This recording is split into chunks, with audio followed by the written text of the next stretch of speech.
In today's video, I am going to be breaking down the difference between a motion offense and a set play. These are two different offensive plays that you can run as a coach, and generally speaking, you want to have a good mixture of both motion offenses and set plays. So let's get down and let's check out the differences. But really quickly, if you want a really good set of set plays, make sure to go check out my high school horns basketball playbook that is down in the description below. And if you want some really good 5-out motion offenses, make sure to go check out my complete guide to the 5-out offense that is down in the description as well. And if you like the idea of me writing on this screen, well, the app is down there too. It's called Playbook. Okay, so in a motion offense, one of the most basic motion offenses that you can run is a 5-out pass and cut. Now, I'm not going to go really far into depth because I've really explained this play a trillion times, but basically what a motion offense is you're doing the exact same motions over and over again so that there is no real end to the play. So for example, one passes to player 2 and then he cuts to the basket. Player 3 fills up, 4 fills up, 1 then fills out to the perimeter, and we are now still in the 5-out. 2 passes to 5, he cuts, he could be open for a pass. If not, then player 3 fills, 4 fills, 1 fills, and 2 fills out, and this motion continues to go.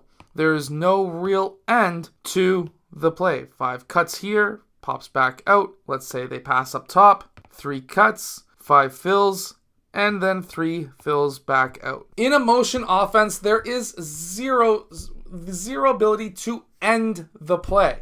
You just continue through. Now, there may be different versions of motion offenses that may have different actions. So, for example, if the defense does this, we need to do that, and may have different options inside of the motion. However, when it comes down to it, the play never ends. It will just be a continuous loop of the exact same motions over and over and over again, and there is no way possible to be able to end it until you score or the other team gets the ball somehow. Now, for example, a set play. Here is the Horns offense. In a set play, you're going to have a beginning. So, for example, 4 and 5 may set a screen for player 1. Player 1 may use player 4 as a screen, and player 4 will roll, while player 5 will pop out to the 3-point line. Player 1 attacks, player 4 then rolls, player 5 pops out. Player 1 will have multiple different options. He may want to pass to 4, he may want to pass to player 5, he may want to attack the rim.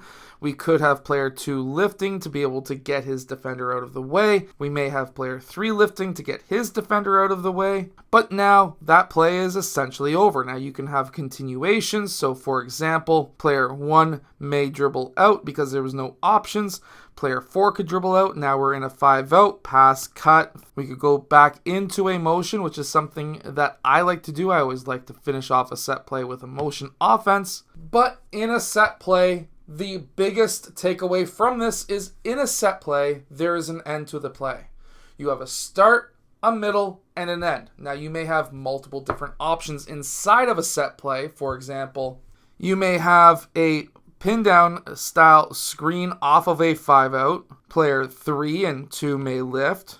And then after they lift, you may have player 1 do a dribble handoff with player 3. And now they've gone into a 3-out, 2 in, where now player 4 will set a back screen on player 1 who just set that screen. He may now be open for that lob pass from player 3. However, at this point in time, the play is now finished. You can have these players fill out and go into a 5-out motion, or have them stay where they were in the low post and run a different set play. You may have player 3 do a dribble handoff, player 2 set a staggered screen, player 5 and 1 popping out. Player 4 receiving that off of that dribble handoff, using that second screen where now he may have the opportunity to hit player 3 with a pass, may have the opportunity for the 3-point shot. But again, we are now in the 5-out offense, and we can then run a motion out of that set play. I always personally like to default to the 5-out offense. It's a very simple offense. It spreads the floor, and pretty much everybody knows how to run it. The reason being is pretty much almost every team runs the basic 5-out pass and cut. It's the basics of off-ball movement, and so pretty much every team teaches that first.